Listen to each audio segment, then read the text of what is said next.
now. Good afternoon, everyone. Thank you so much for being here, especially for those who are members of NET4Age-Friendly, the cost action. We are today having one of our usual webinars. This one will start in a bit of a different way. We have a previous recording from the contents of the session that I will show. It's around 17 minutes. And from here on, we will then open the discussion to all of the participants to be able to share your thoughts, your doubts, etc. And all of us will help, of course, but especially Flavia, who is the, let's say, the invited speaker for today. She will have the floor to answer most of your questions if necessary. So I will now put on the video, and please just let me know in case you have any issues in seeing it. You shouldn't, because we tested this before, but we never know.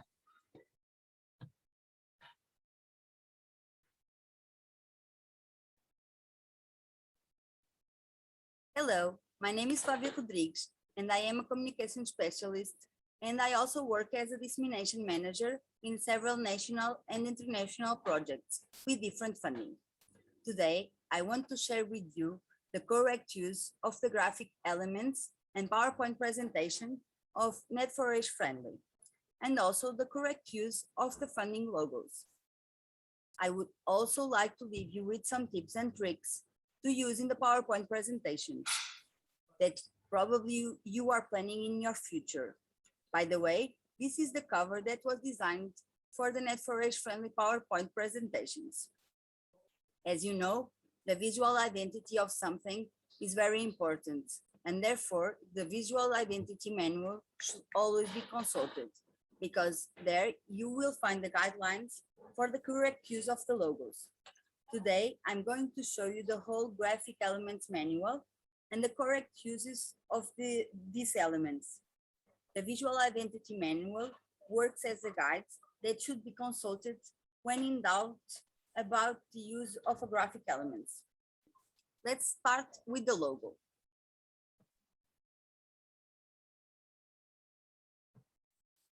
This is the main NET4Age-Friendly logo, and this is the one that we should always use in most of the situations. We also have two alternatives with graphic extension that also can be used and were designed for a more horizontal solution, and the other one for when we need to use a more vertical space. The logo should, whenever possible, be used on a white background. However, we know that it's not always possible. And so there are logos with color variations. They are both official, and one of them should be used in a white background and the other should be used on a dark background. To have consistent materials, we should use the same color palette as the logo. There are the colors of the logos, and you can get the colors through a tool that is in PowerPoint. You have the text box here, and we will select this little A here, and here we can choose a color picker, and you can choose like this pink, and after that you can see the colors in recent colors, and you have here the color that we choose that is from the same palette of the logo. I will try another one for you to understand. So I will get again the color picker, and then I put blue, and then I will find in the most recent colors this blue, and then I will choose the text and turn it blue. So on the next point, we have the types of letters that were used in the logo. Although we will not change it because it's already part of the logo that is already elaborated and should not never change. You get to know the type of the letters. So we have open sans semi-bold, Source Sans Pro Regular, and Myriad Pro Bold. After that, I will tell you something about the empty space. To ensure that there is a correct representation of the logo, it is very important to keep empty spaces between logos and other graphic elements or the margins. The safety margins delimit the area that should never be transposed by any elements in order to ensure that we have greater visibility of the logo. The logo must also have a minimum size to ensure legibility. Now, I will tell you about the importance of maintaining the proportions of the logo. The logo, like any image, each time it's necessary to decrease its size or increase it, the proportions must be maintained. By clicking the right button of your mouse, you can find options to format your image. So you should always choose keep height and width its radio and proportional to the original image size, so that these two wrong situations do not happen.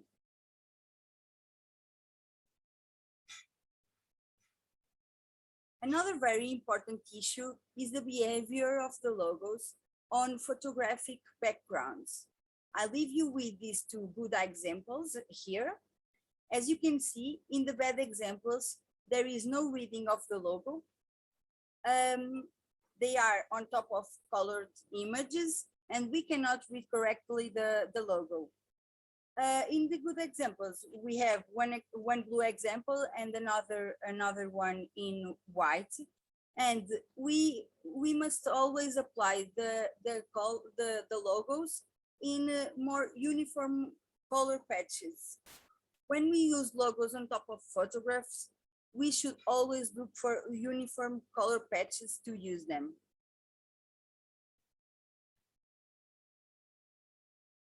Now I finish the information about the NET4Age-Friendly logo, and we move on to costs, our funding logo. If you are not distracted during my presentation, you could see that on all our slides, besides the NET4Age-Friendly logo, the cost logo was used, as well as the European Commission's Horizon 2020 program. This is the official logo of the costs. Here, you can also find the variations of the logo of costs. And again, the same information, the importance of leaving empty space, the minimum size, and the official logo variations. In here, you can also find one correct use of the logo and some bad examples, like this one in an orange background where there is no legibility. Some logos that are shrunk, stowed with shading on top of an image with the background with the same color, among others. It is important to reinforce the presence of cost brand in different communication tools, such as brochures, flyers, posters, websites, videos, articles, books, and others. If they are funded by costs, they need the acknowledged cost as the funding source through the use of a signature block, taking into account these elements: the logo, the cost logo, and also the brand of the European Union. If you have any doubts about this, you have the whole information about graphic elements of cost in the cost website. You can search by cost visual identity. And now I will move on to PowerPoint presentations and some tips and tricks. Now I will show you the PowerPoint template that was already been prepared for NET4Age-Friendly, so you can use in your presentations. So this is the cover. that I show you at the beginning, and you can change the text for the text that is convenient for you. In here, there's another option that where you can put your information as you wish. And then we prepared our other slides that you can also fill in with the information. In here, you can also choose the same way to choose the color and then put the text in the color of the logo, as you can see. Another option. And now I must tell you that it's very important to be consistent. It is important that the presentation is consistent from the start to finish. If the recurring elements are in different positions on each slide, your presentation becomes disorganized. For that, you need to make sure that the recurring elements are always in the same position. What am I referring by the recurring elements? I'm talking about the logos and the headers. They must always be in the same position and the same size across all slides. You should choose a color palette and use different shades from the same palette. With this, your slides will have a sense of unity.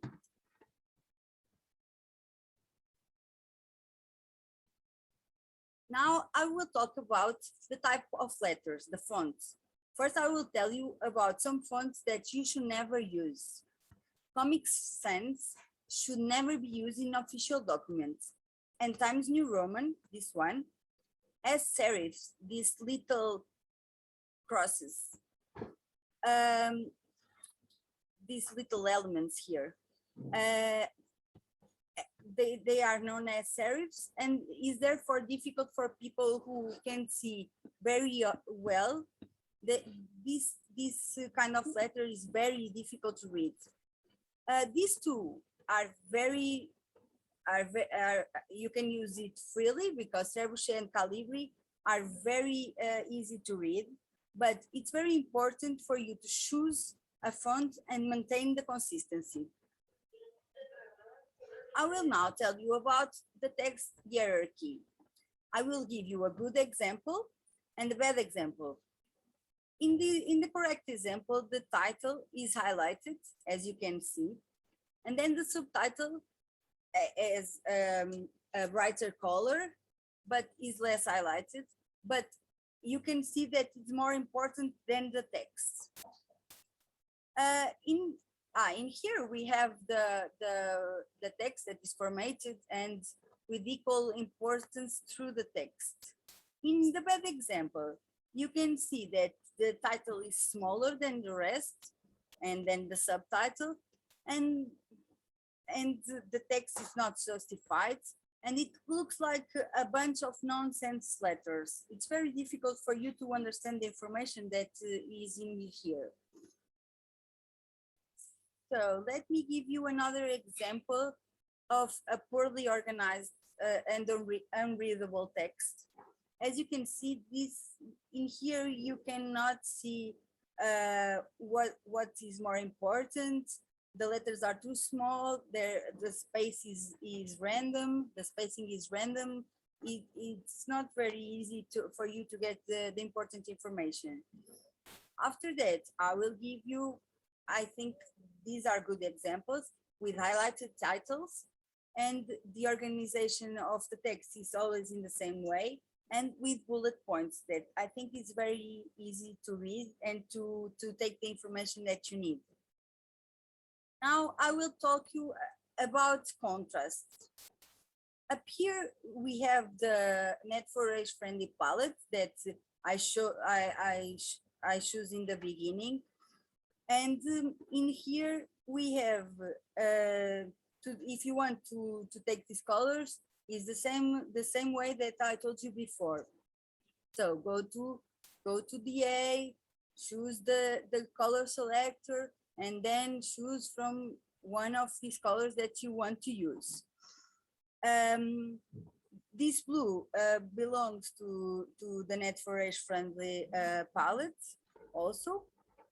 In the bad example, we have yellow letters that do not belong to the NET4Age-friendly color palette. And furthermore, you should not use very pale colors like yellow on a white background. Or these very thin, the gray letters. Besides, this hurts the eyes, and they are very poorly legible for anyone, but even worse for people with low vision or older persons. In the next slide, we have another example of contrast, but this time with a black background. On the black background, you should use colors that allow a correct reading. I got the orange and the blue, again from the NET4Age-friendly logo, which are readable on the black background.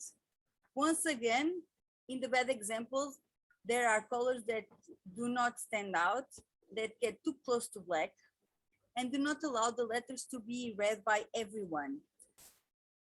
But we don't always have to use black or white backgrounds. So I leave you with two examples of the use of colors. As you can see, this has a correct reading of the text, but in this it's impossible for you to read the gray letters. And I think that this red with the blue hurts the eyes. So now I will tell you about pictures. The pictures should be with high quality and not low quality like this example. Another issue that is similar to the one that I told you about of the logo is that you should not shrink or scratch the images.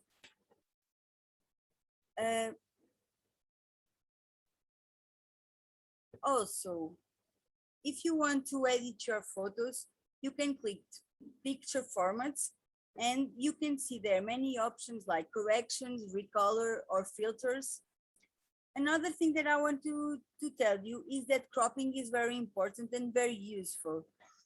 You can crop your images in cases where the image is much larger than the slide, or if you just want to show a small part of the image. To crop an image, you should follow the steps: format picture and then select crop option. Now, to finish, I want to say that you should simplify your presentations with less sentences and more pictures.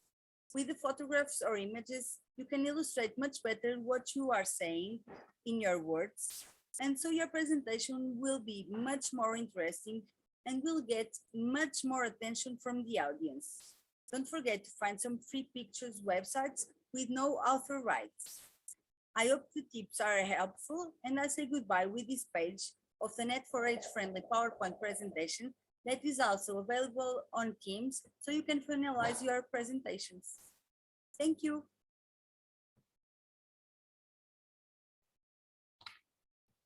Thank you so much, Flavia, for the tips. I hope that the video worked out well for everyone. And I would now like to open the room for discussions. Flavia is here to hear your feedback. I know that Francisco already complained about Comic Sans, so I will let you complain in person if you are around. But please tell us what do you think in general, and also what else do you think it's necessary for us to discuss today? Because this was mostly on the graphic part, but I'm pretty sure that there is a lot on the content part that would also be interesting.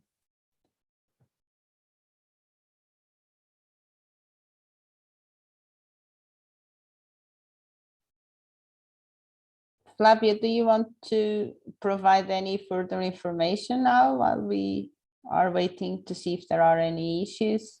While you are doing this, I'm just opening Teams and pasting the right links in the chat, because I know that this was requested, but I didn't want to disturb the video.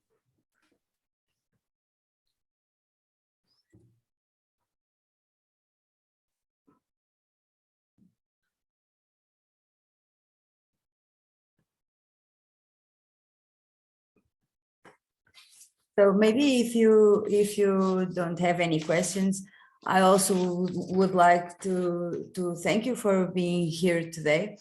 And also I would like to say that I work in several different funded projects, and when we write small pieces of news to the social media or some small articles and press releases, it's important to have, besides the title, the main text, and the date, location, it's very important also to write about the funding in these little posts for social media, for LinkedIn, for Facebook. I think it's very important also to have this text more visual and to divide the content to make it more appealing. So I know that sometimes you write articles that are more extensive than this kind of news, but I think that's important to say that it's very important to put the logo of the project and also the logo of the entity that funds the project, because I think sometimes in social media we forget about that and we don't put this kind of information. So in most of the projects we also have to write this not only in the image part or in the presentations part, but also when we write this kind of posts or press releases. Actually, it's very relevant that you say this, because we have an issue with the first video that we promoted. It came from one of the members and it was highlighted as a workout Net4Age friendly, but it was not mentioned everywhere, anywhere, the logo of the action or the cost funding, and costs looks at this very closely. So they immediately told this, I think at the time, to Madalena, because this was issued by the science communication manager, and they were complaining immediately about this. And of course, this can make a big difference in terms of even the possibility of receiving funding if you are applying for an ITC, an STSM, or whatever grant.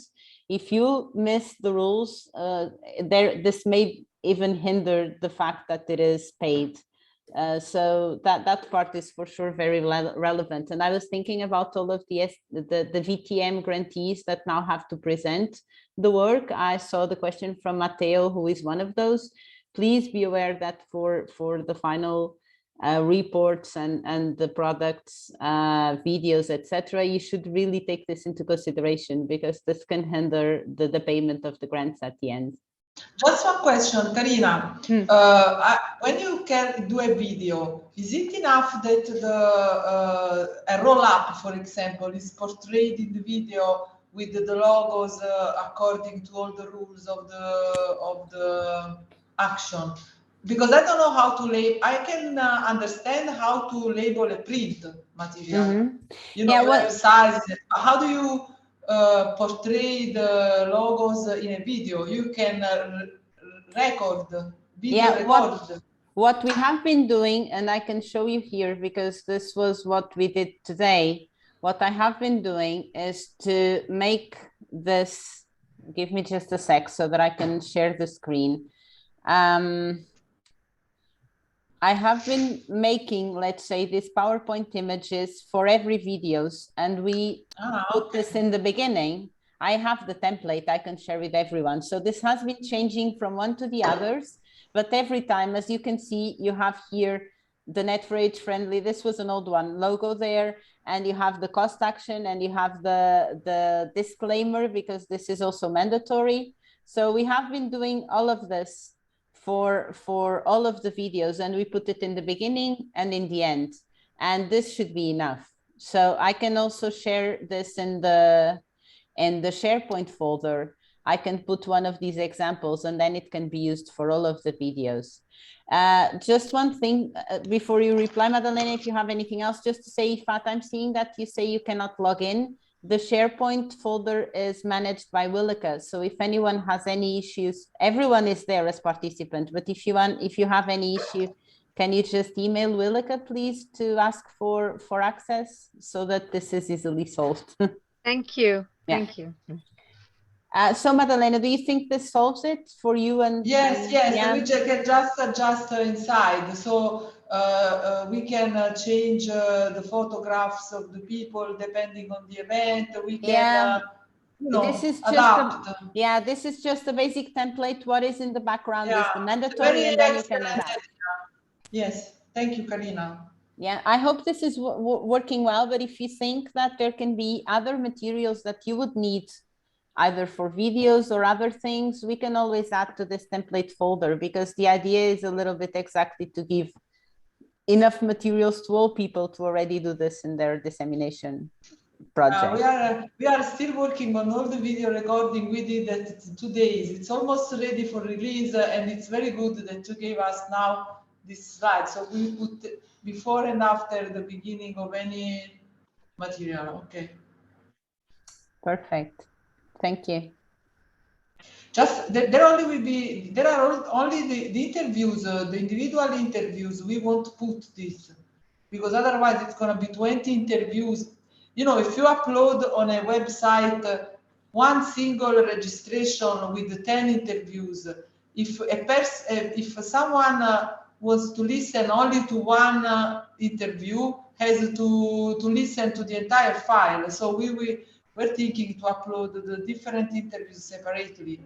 So should, you know, but like if you do it, please include one of this acknowledgement views at the end, because if it isn't there, this may be an issue. We can clarify this with Karima perhaps, or even the project officer. Yes, because you know, if it's in the framework of a whole event and you put it before and after the main registration, then it's redundant to put it after each interview.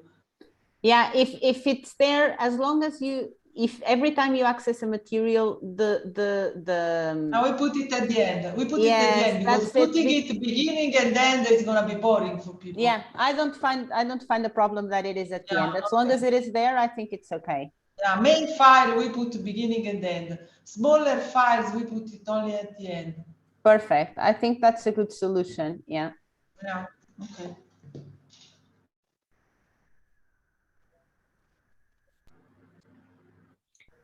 And for any of the presents, do you have any other questions or issues you would like to see approached in this area of dissemination and well, as a whole, let's say? Good afternoon. May I ask one thing, please? Glad to see you, everybody. You know, regarding to logo, for our action, those conference that will be at the end of the November, right? That, as Karina, you said, we have the possibility to do publishing, right? Mm-hmm. As the actions members. So, is it necessary, or can we place logo in the article at the end? I mean, not logo, but any mentioned information. Yeah, you need to include an acknowledgement. Okay. This is something that I can add also in the shared folder if this is useful. We can do acknowledgements in different ways, and sometimes even the journals ask for a specific kind of a format, but I can put there one example, and when there are no examples, this can be followed, because in the acknowledgements we should say that this article or the work to develop it was co-funded by cost and the action, blah blah blah. Yeah. So okay, two things now. I will put both there. Thank you. There is a guideline that is included in the cost website, that includes the exact sentence that must be included in the acknowledges section of each article. Okay. Yeah, this is where we took ours, but we already had some journals asking for adaptations, which we asked to the project officers. It depends, but this guide that Francisco is saying is already in the shared folder, also in SharePoint, because this is where we go to find out things as well, as Francisco is saying. This is always important before funding any article. It's important to somebody from cost that that obviously it should be the science officer should approve it before. So if you send it, and actually the science officer should, she's not going to, or he's not going to go into further details, but she's going to check that there are it is authored by at least 3 representatives from 3 different host countries. The topic of the article is aligned with the action itself, and also in the acknowledgement sections include the sentence that says this article is based upon the work from cost action, whatever, supported by cost, the description of cost, and the web link to cost. This is what they are going to check. Thank you very much. As you probably know, Francisco is the chair of another cost action, and, yes, and one ending now, so he's super experienced also. Well, let's see. So thank you for your support on that also, you're Francisco.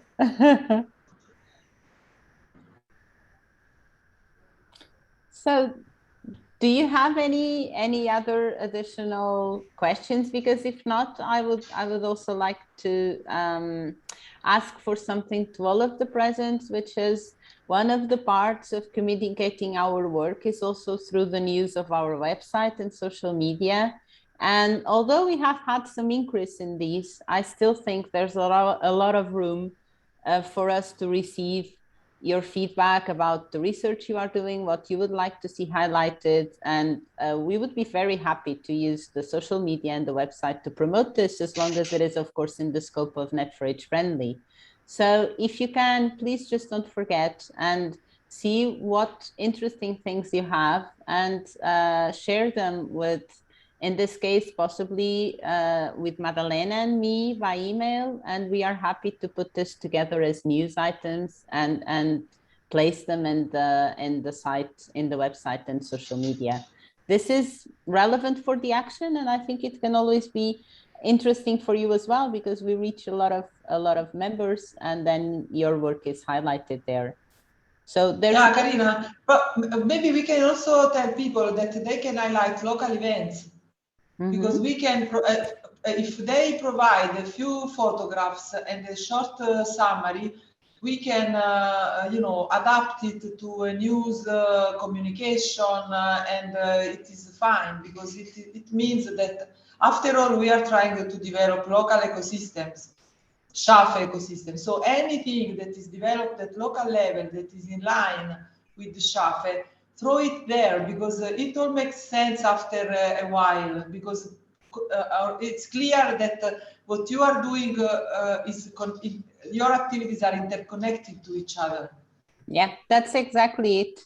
And sometimes you may think that the participant members are far away from the communities, but this is not really the case. I have to say that because of the event we had yesterday with Romania, the Bee Health, we received a lot of interaction from other people from Romania who are not actually in NET4Age-Friendly, but that now got interested because of this. So sometimes this is also a way for your local communities to be engaged more with your organizations, and we can leverage on this. That's a very good point, Madalena.